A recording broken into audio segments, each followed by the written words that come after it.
भगवान शिव को कई नामों से जाना जाता है। बाबा भोलेनाथ, देवों के देव महादेव, भगवान शिव शंकर महादेव, कैलाशपति आदि। भगवान शिव के जीवन की कहानी जितनी सरल है उतनी ही अद्भुत तथा रोमांचक भी है।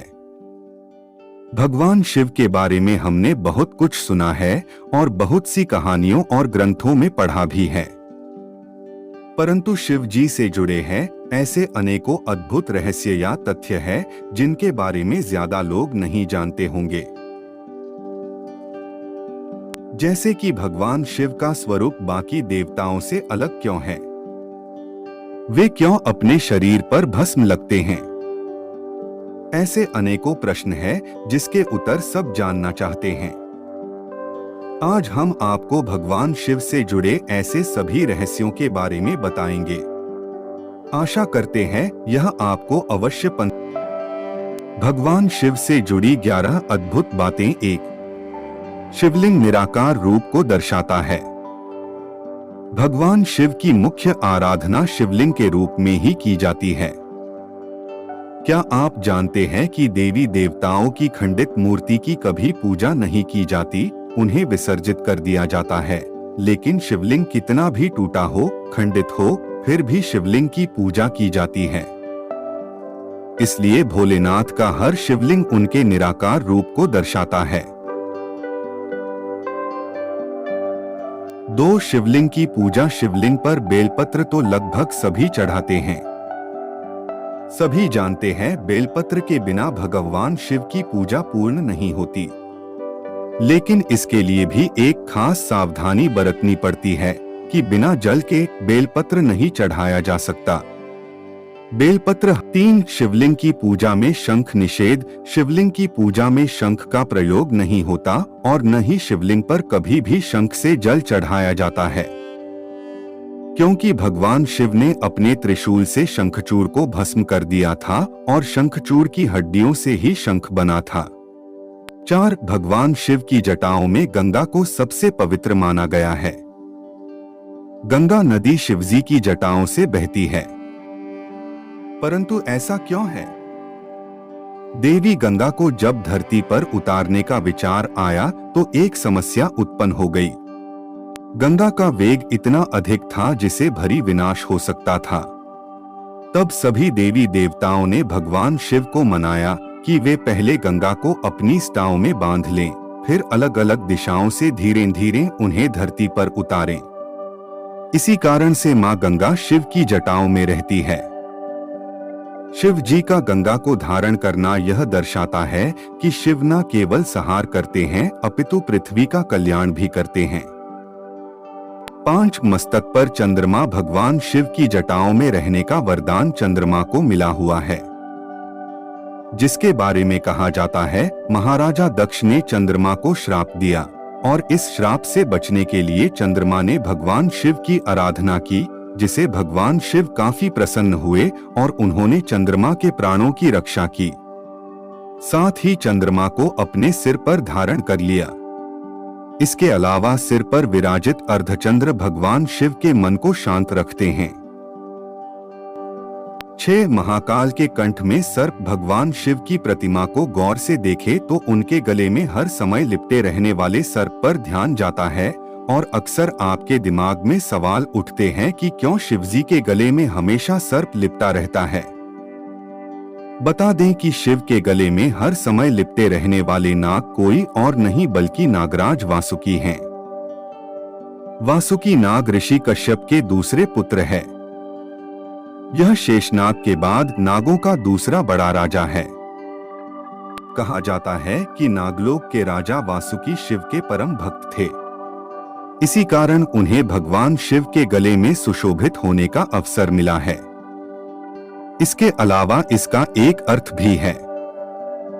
सर्प एक ऐसा जीव है जो पूर्णतया संहारक प्रवृत्ति का है।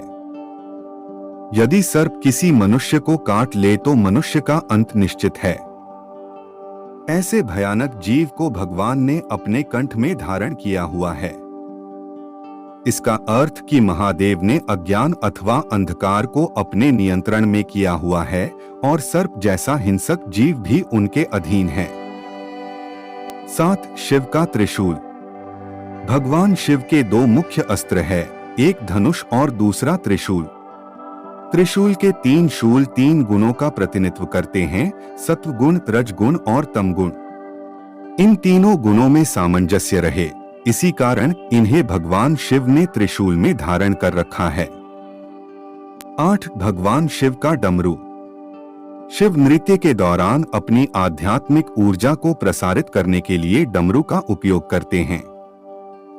ऐसे ही ब्रह्मांड में संगीत का प्रसार करने के लिए महादेव ने नृत्य करते हुए 14 बार डमरू बजाया था, जिससे माहेश्वर सूत्र यानी संस्कृत व्याकरण का आधार प्रकट हुआ था और इस ध्वनि से संगीत के छंद, ताल आदि का जन्म हुआ। भगवान शिव के डमरू से ही ओम ओम की आध्यात्मिक ध्वनि पैदा हुई, जो सभी जीवित वस्तुओं में मौजूद है और ब्रह्मांडीय ऊर्जा का एक स्रोत है। 9. शिव का तांडव। महादेव के तांडव के बारे में तो सबने सुना है, यह विश्व भर में प्रसिद्ध है।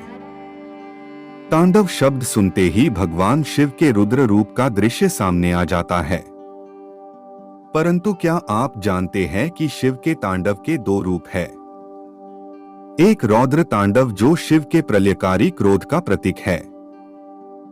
दूसरा आनंद प्रदान करने वाला आनंद तांडव है।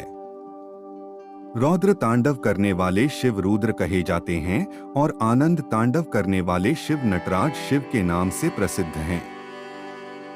इसलिए कथक, भरतनाट्यम आदि नृत्य करते वक्त भगवान शिव की नटराज मूर्ति रखी जाती है। शास्त्रों के अनुसार आनंद तांडव से सृष्टि अस्तित्व में आती है और रुद्र तांडव में सृष्टि का विलय हो जाता है। 10. शरीर पर भस्म। भगवान शिव से जुड़ी प्रत्येक बात संपूर्ण मानव जाति के लिए एक ज्ञान का संदेश है। उनके शरीर पर भस्म लगाना के पीछे भी एक गहरा अर्थ है, जो हर एक मनुष्य को जानना चाहिए। इसका अर्थ है कि जब मानव जीवन समाप्त हो जाता है और देह नष्ट हो जाती है, तो अंत में केवल राख ही तो रह जाती है। यह भस्म ही जीवन का सत्य है। सरल शब्दों में कहे तो यह जीवन, यह संसार, यह मोह माया सब कुछ राख के समान है। सब कुछ एक दिन भस्म हो जाएगा और राख बन जाएगा। यही कारण है कि भगवान शिव ने भस्म से ही खुद का अभिषेक किया। माना जाता है कि भस्म के अभिषेक से वैराग्य और ज्ञान की प्राप्ति होती है।